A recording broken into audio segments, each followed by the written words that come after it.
Ace Frehley saw a crumpled piece of paper near the edge of the stage. He stopped playing, and 3,000 people fell silent. The guitar solo had been building for 90 seconds. Pure technical mastery. Every note clean, precise, effortless.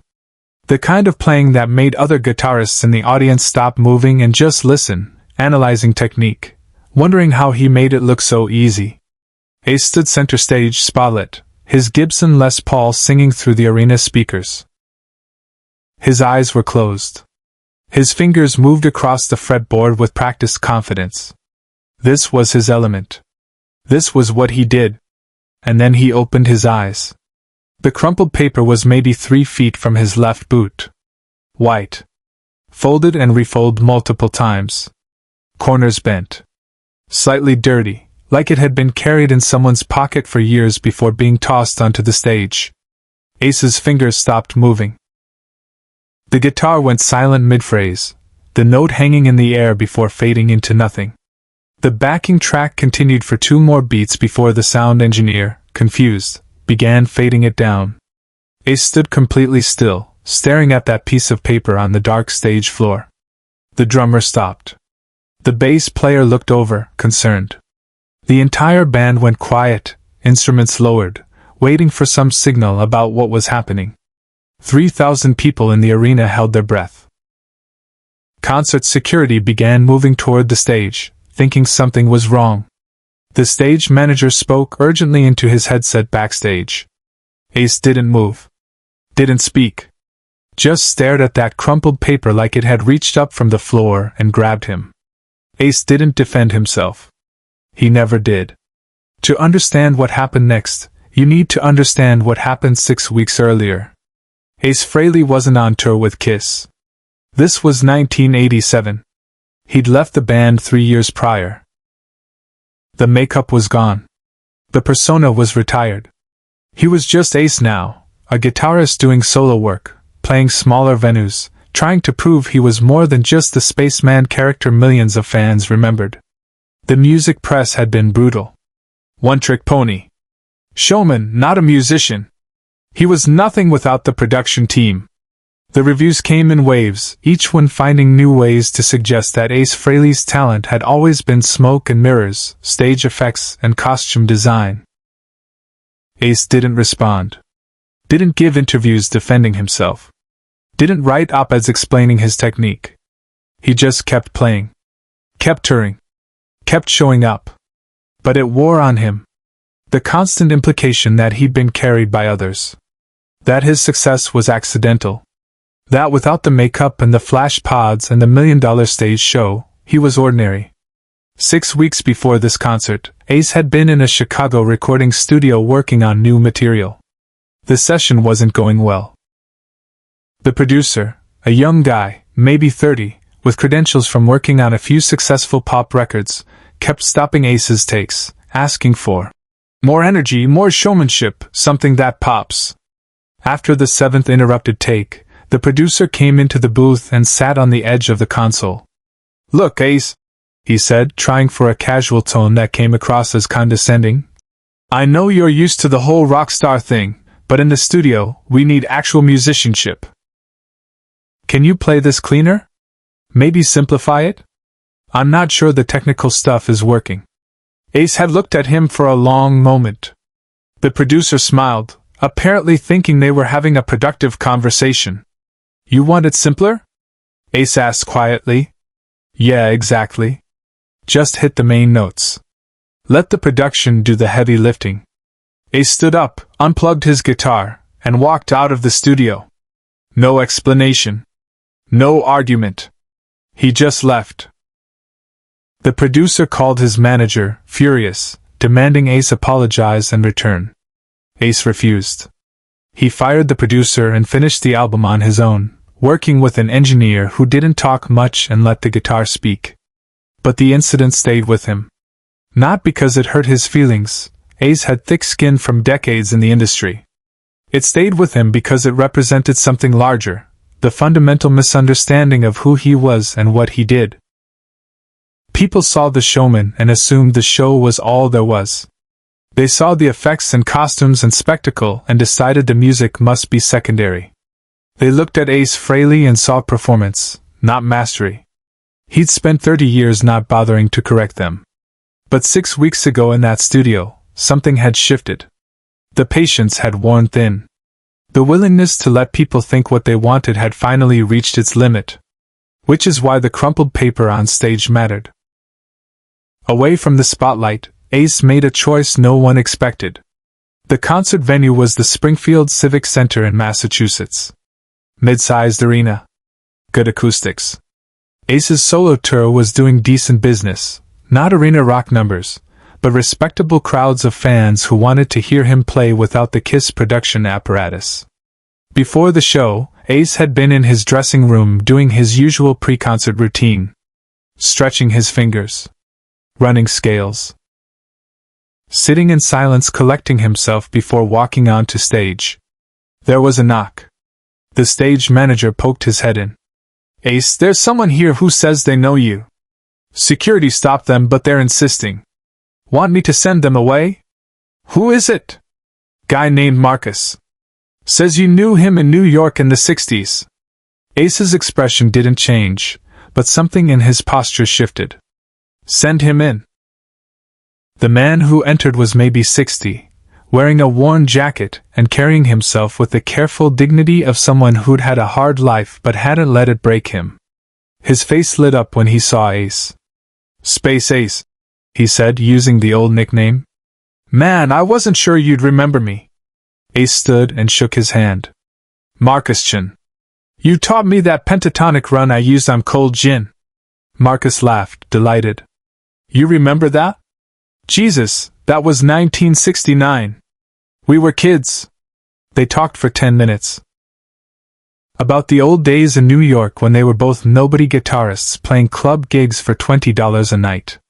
About the music scene that had scattered them in different directions.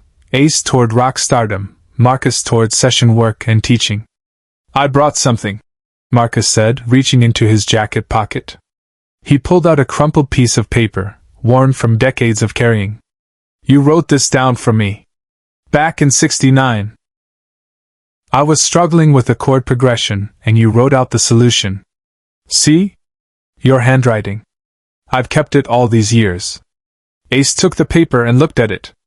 His own handwriting from 3 decades ago, young and certain, explaining a musical concept to another struggling guitarist. He'd completely forgotten writing it. Marcus, this is... Ace stopped, overwhelmed by the weight of time and memory compressed into this fragile piece of paper. I wanted you to know, Marcus said, that what you showed me that night, it wasn't just the chord progression. It was the way you explained it. Patient. No ego. Just one musician helping another. That's who you've always been, Ace. Not the costume. Not the show. The real thing. They talked for a few more minutes before Marcus had to leave. He asked Ace to keep the paper. You gave it to me once, he said. Now I'm giving it back. Remember who you were before all the noise. Ace had put the paper in his guitar case. He'd meant to tuck it away safely. But in the chaos of pre-show preparation, sound check, last-minute equipment adjustments, the usual controlled chaos, the paper had somehow fallen out. A stagehand, seeing trash on the stage floor, had crumpled it further and tossed it toward the edge of the stage to be collected later. And 90 seconds into Ace's guitar solo, under the hot stage lights, with 3,000 people watching, Ace had opened his eyes and seen it. His handwriting from 1969. A moment of pure teaching, pure generosity, pure music before any of the fame or criticism or misunderstanding. Proof that he'd been a real musician long before anyone knew his name. Subscribe and leave a comment, because some moments only make sense when we remember them together. The arena was completely silent now. Ace hadn't moved. He stood frozen, guitar hanging from his shoulder, staring at that crumpled paper. The band members exchanged glances. The drummer leaned forward, ready to restart if Ace gave the signal. The bass player watched his old friend with concern. And then Ace bent down. Slowly, deliberately, he crouched and picked up the piece of paper. He unfolded it carefully, the wrinkled surface catching the spotlight. He read his own words from 3 decades ago. A young guitarist's patient explanation of a musical problem to another young guitarist. He stood up, still holding the paper. Then he did something he almost never did during concerts. He spoke directly to the audience. "Somebody asked me last month." His voice came through the monitors, quiet and steady. "If I was just a showman. If the music was ever real." He held up the crumpled paper. "I've been playing guitar since I was 13 years old. Before Kiss. Before any of this. Just me and 6 strings, trying to figure out how notes worked. This paper." His voice caught slightly. "This is from 1969. I wrote it for a friend who needed help with a progression. I'd forgotten I wrote it. But he kept it for 18 years. The audience was absolutely still. The kind of silence that only happens when thousands of people collectively understand something important is occurring.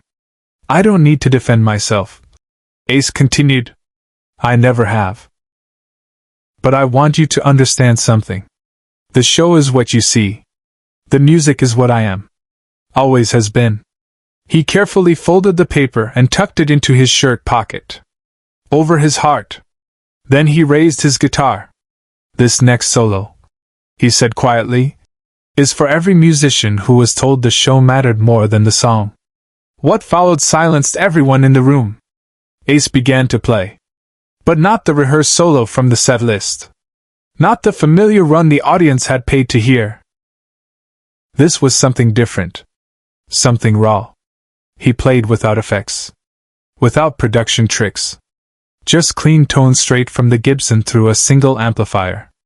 The kind of playing that exposes every imperfection, every tiny mistake, that strips away all protection and leaves only the musician's actual skill. And he was magnificent. Note after note, perfectly articulated, technically flawless but emotionally devastating. He played like a man proving a point, but the point wasn't about ego, it was about truth. Each phrase built on the last, creating a musical argument that needed no words. The other musicians on stage slowly joined in, following Ace's lead, creating a spontaneous arrangement around his playing. The drummer added light brushwork. The bassist found the root notes, and held them steady. Together they created a framework for Ace to build something no one in that arena would ever forget. Guitar players in the audience stopped breathing. Some had tears on their faces. They understood what they were witnessing, a master class delivered in real time, a response to every dismissive review and condescending producer and casual assumption that the show was all there was. The solo lasted 4 minutes. When the final note faded, there was a single beat of absolute silence. Then 3,000 people exploded. Standing ovation. Not for the show. For the truth. Ace stood quietly, guitar hanging from his shoulder, the crumpled paper still over his heart. He didn't bow. Didn't raise his arms in victory. Just nodded once and walked off stage. Share and subscribe, some stories deserve to be remembered. After the concert, a music journalist who'd written that Ace was all flash, no substance, approached him backstage. The journalist started to apologize. Ace cut him off. "I don't need your apology. I needed you to listen. Now you did." The crumpled paper stayed in Ace's guitar case for the rest of his career. He never framed it. Never mentioned it in interviews. It wasn't for display. But musicians who worked with him in studios over the next decades would sometimes see it tucked in his case, worn, faded, precious. And they understood, Ace Frehley had never needed to prove anything. He just needed people to stop watching the show and start hearing the music.